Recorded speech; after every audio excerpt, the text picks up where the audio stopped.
الحمد لله رب العالمين والصلاة والسلام على سيد المرسلين وعلى آله وصحبه أجمعين أما بعد. أعوذ بالله من الشيطان الرجيم. بسم الله الرحمن الرحيم. إن الصلاة كانت على المؤمنين كتابا موقوتا وفي موضع فإذا عزمت فتوكل على الله. صدق الله العظيم. الحمدللہ آج کے اس افتتاحی پروگرام میں کافی دیر سے ہم شریک ہیں اور ہمارے سامنے گرا قدر باتیں آ چکی ہیں. استاد محترم اور مہمان خصوصی نے ہمارے سامنے بڑی تفصیل کے ساتھ مسجد کی اہمیت، دور نبوی میں مسجد کی کیا حیثیت تھی اور مکتب کا اور مدرسے کا اس سے کیا تعلق تھا، ان موضوعات پر بڑی تفصیل سے بات کی ہے. المختصر دو چند باتیں آپ حضرات کے سامنے بطور مذاکرہ کرتا ہوں. اسلام نے نظام کو مضبوط کرنے کی تعلیم دی ہے. دین اسلام ہی ایک ایسا مذہب ہے جس میں نظام کو کافی سراہا گیا ہے، سسٹم کو کافی سراہا گیا ہے. اسی لیے آپ دیکھو گے کہ اسلام کے جو بنیادی ارکان ہیں، ارکان اسلام، نماز ہے، روزہ ہے، حج ہے، زکوٰۃ، جو کرنے والے اعمال ہیں، اس کو ایک سسٹم دیا گیا ہے. کوئی اپنے طور پر کسی بھی طریقے سے ان عبادات کو انجام نہیں دے سکتا ہے. نماز پڑھنی ہے، نماز کے سسٹم کو فالو کرنا پڑے گا. اگر رتی برابر بھی کسی نے اپنی منمانی اس میں داخل کی، نماز منہ پر مار دی جائے گی. روزے کے لیے ایک سسٹم دیا گیا ہے، ایک نظام دیا گیا ہے، اس کے تحت ہی وہ روزہ قابل اور مقبول بنے گا. حج پورا ایک سسٹم ہے، قرآن کریم میں پورا نظام اور حج کا طریقہ کار بیان کیا گیا ہے. زکوٰۃ، مال کو دینا، آدمی جب چاہے جیسے چاہے جیب سے نکالے ہوئے مال کو زکوٰۃ کہے نہیں کہہ سکتا. ایک سسٹم ہے زکوٰۃ کا کہ زکوٰۃ کسے کہی جاتی ہے. تو المختصر دین اسلام نے سسٹم اور نظام کو کافی سراہا ہے اور ہمیشہ ہر چیز کو ایک نظام کے ساتھ دین اسلام نے پیش کیا ہے.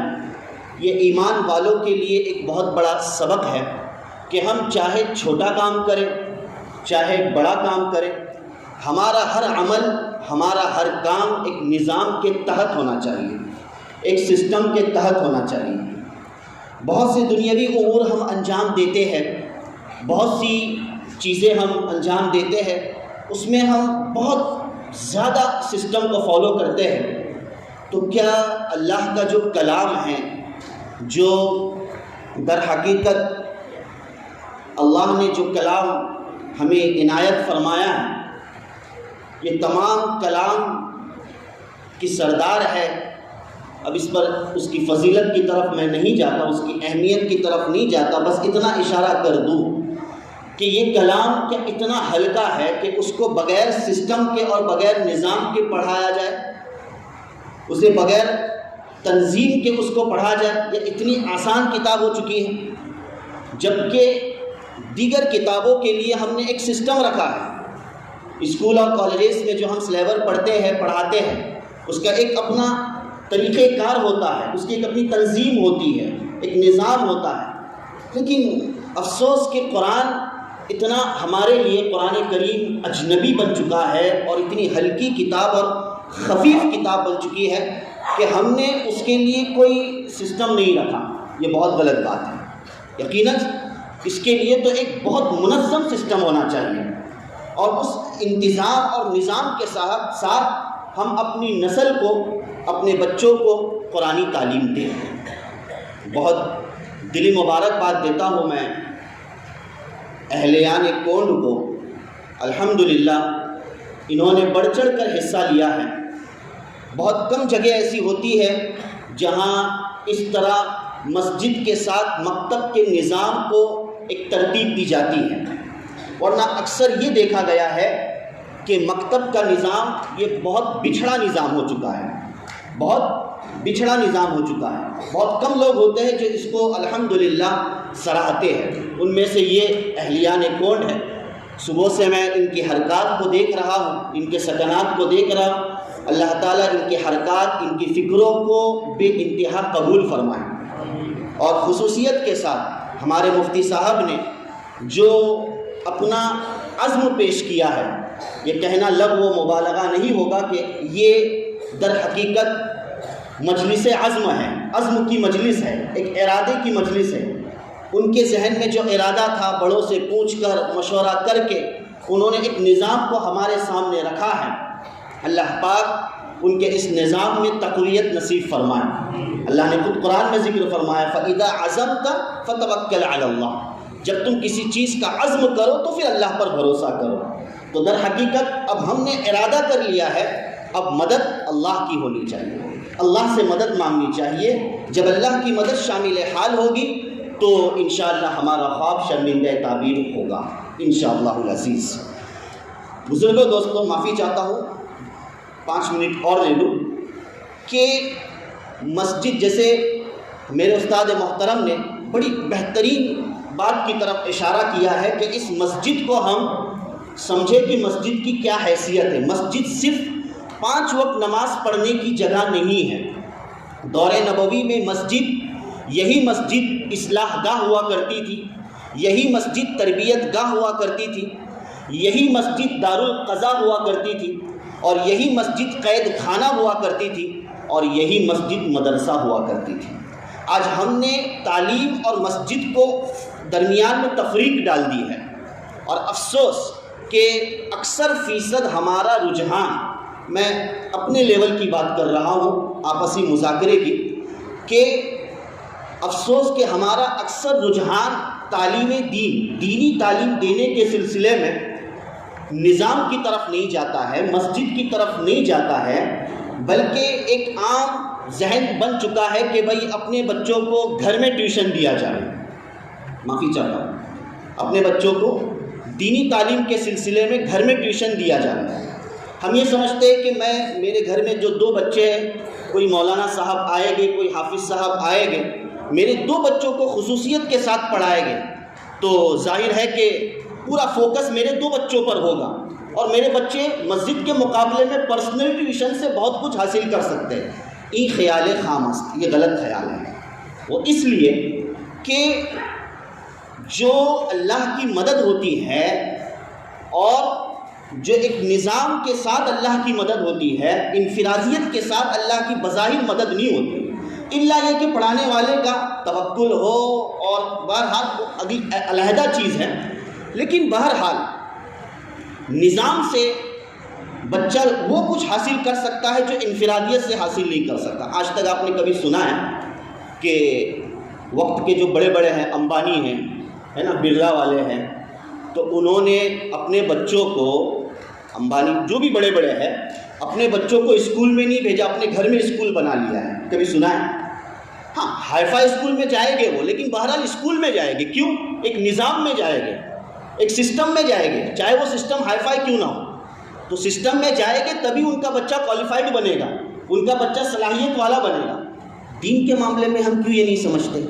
مکتب کے معاملے میں ہم کیوں نہیں یہ سمجھتے کہ بھئی ہمارے بچوں کو نظام سے جوڑنا ہے؟ اسلام نے نظام کی تعلیم دی ہے, سسٹم کی تعلیم دی ہے, اور اس میں ہی اللہ کی رحمت اور اس میں ہی اللہ کی کیا ہوتی ہے بھائی, برکت ہوتی ہے.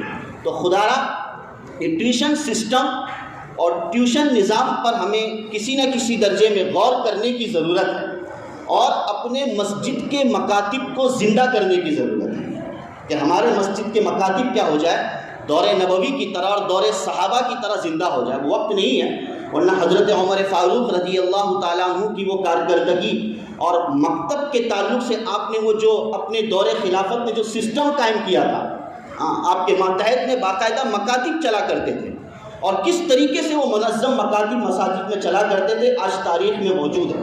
تو بہرحال ہم زیادہ سے زیادہ اپنی اولاد کو اس سسٹم سے لاحق کرنے کی فکر اور کوشش کریں. انشاءاللہ ایک بہترین نظام ہمارے سامنے آ سکتا ہے. سب سے پہلے اس کی کوشش کریں.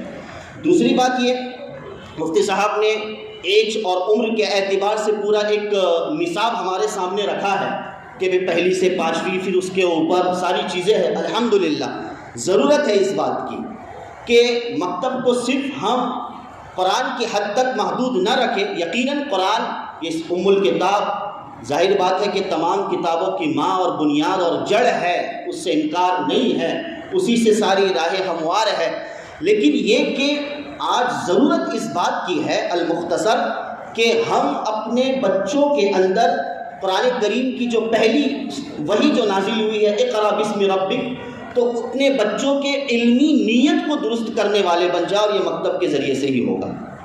ہاں، اسکول میں پڑھائے، کالجز میں پڑھائے، کوئی انکار نہیں، اچھی تعلیم دے، اس سے کوئی فرق نہیں پڑتا، لیکن افسوس کہ آج ہمارے بچوں کے علم کی نیت بگڑ چکی ہے۔ علم کی بھی ایک نیت ہوتی ہے، جیسے نماز کی ہم نیت کرتے ہیں ویسے علم کی بھی ایک نیت ہے، اور علم کی وہ نیت اللہ تعالیٰ نے سب سے پہلی وحی میں ذکر فرمایا ہے، اقرأ بسم ربک، اپنے رب کے دھیان، اپنے رب کے توجہ کے ساتھ پڑھنا۔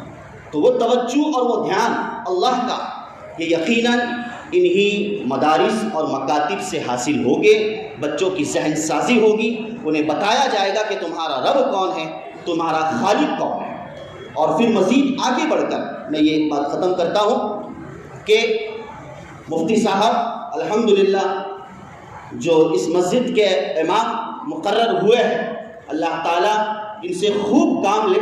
یہ در حقیقت انسائکلوپیڈیا ہے، علمی ذخیرہ ہے۔ میں ان نوجوانات سے بھی مخاطب ہو کر یہ کہوں گا کہ ایسا نہ سمجھیں کہ یہ مکتب صرف بچوں کا مکتب ہے، بلکہ تعلیم بالغان کی حیثیت سے ہمارے نوجوانان بھی آگے بڑھے، اور ہمارے نوجوانان ہفتے میں کم سے کم ایک دن دیں، کوئی بڑی بات ہے، ہفتے میں کم سے کم ایک دن دیں، اپنا ایک نظام اور سسٹم بنائیں، اور جیسے ہمارے مہمان خصوصی نے کہا، استاد محترم نے، کہ وہ علم حاصل کرے جو فرض اور ضروری ہے، کم سے کم ضروری ہے۔ ورنہ ہمارے نوجوانان کا حال یہ ہے کہ کیا حال ہے بھائی، اللہ حفاظت فرمائے، علم دین سے بہت بہت دور ہے۔ میں ہمیشہ ایک مثال دیا کرتا ہوں کہ بھائی اکثر دیکھا گیا ہے جنازہ جب سامنے آ جاتا ہے تو امام صاحب نماز جنازہ پڑھاتے ہیں، کسی کتاب میں لکھا ہوا نہیں ہے، فقہ کی مسائل کی کسی کتاب میں لکھا ہوا نہیں ہے کہ امام کا یا کسی اللہ والے کا نمازی جنازہ پڑھانا دیگر لوگوں کے مقابلے میں افضل ہے، کہیں کتاب میں یہ مسئلہ لکھا ہوا نہیں ہے۔ ہاں، 5 وقتہ نماز کے سلسلے میں ایک الگ بات ہے کہ امام کون ہو، نماز کون پڑھا، لیکن نمازی جنازہ پڑھانے کا حقدار اصل وہی ہے جس کے آنکھوں سے آنسو جاری ہوتے ہیں، اور کس کے آنکھوں سے آنسو جاری ہوتے ہیں؟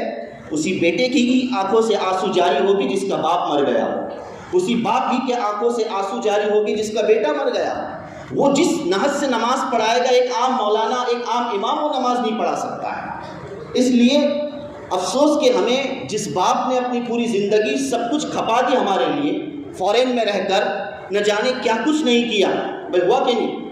ہاں، ساری زندگی ختم کر دی، میری اولاد کو کوئی تکلیف نہ پہنچے، لیکن افسوس ہم بچوں پر اور ان والدین کی اولادوں پر کہ جب وہ باپ مر جاتا ہے تو اس بچے کو نماز میں دعا پڑھنے تک کے نہیں آتی، وہ دعائے مغفرت تک نہیں کر پاتا۔ کتنی بے دینی ہے! تو اس بے دینی کو بہت ضرورت ہے کہ ہم دور کرنے والے بنیں۔ یہ ہمارے لیے بڑا سنہرا موقع ہے، الحمدللہ۔ اللہ پاک اس افتتاح کو اور اس ابتدا کو بے انتہا قبول فرمائے، اور نام بھی مفتی صاحب نے بڑا پیارا رکھا ہے صحابی کا، حضرت عبداللہ ابن عباس رضی اللہ تعالیٰ عنہ، جس کی وجہ تسمیہ بھی بتلا دی مفتی صاحب نے۔ نبی علیہ الصلاۃ والتسلیم نے انہیں دعا فرمائی، ایک موقع پر وضو فرما رہے، اللہ کے رسول صلی اللہ علیہ وسلم کے لیے وضو کا پانی فوری طور پر دستیاب فرمایا۔ حضرت عبداللہ ابن عباس نے آپ کی اس خدمت کو دیکھ کر نبی کریم صلی اللہ علیہ وسلم کے دل سے دعا نکل گئی، اور اللہ کے رسول صلی اللہ علیہ وسلم نے حضرت عبداللہ ابن عباس کو فہم قرآن کی اور تدبر قرآن کی دعا دی ہے۔ معلوم یہ ہوا کہ انہی مکاتب اور مدارس میں اگر ہم اپنی اولاد کو لگائیں گے تو یہی اولاد اپنے استاد کا مرتبہ اور مقام جانے گی، اپنے والدین کا مقام اور مرتبہ جانے گی، اور یہ کہ ان کی خدمات کرنے والی بنے گی، اور انہی والدین کے دل سے دلی دعائیں نکلے گی جو اولاد کے حق میں یقیناً بڑی قبولیت کا حق رکھتی ہے۔ بہرحال یہ منتشر کلمات تھے۔ اللہ پاک آج کے اس پروگرام کو، افتتاحیہ پروگرام کو بے انتہا قبول فرمائے۔